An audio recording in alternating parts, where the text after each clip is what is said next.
общественные организации предпринимателей, они активизировались, более сплотились под общими проблемами и начали контактировать с государственными органами. Это я тоже считаю, что такой хороший шаг для взаимного сотрудничества. Конечно, много документов за этот год было сделано,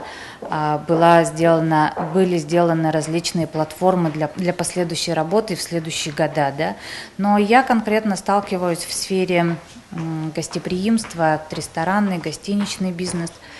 И в этой сфере я общаясь с предпринимателями и сама, будучи предпринимателем, ощутила, что государство помогает. В этом году нужна правильная, скоординированная работа, объединяющая предпринимательское сообщество касательно сферы гостеприимства, да, и государственных органов, чтобы это все было согласовано, чтобы это все было по мере возможности планово, чтобы не так, чтобы госорганы налетели, пришли и закрыли предприятие, да, чтобы предприятия были информированы, готовились к этому, готовились к тому, чтобы принимать гостей и принимать в лучшем свете, чтобы отзывы гостей были хорошие.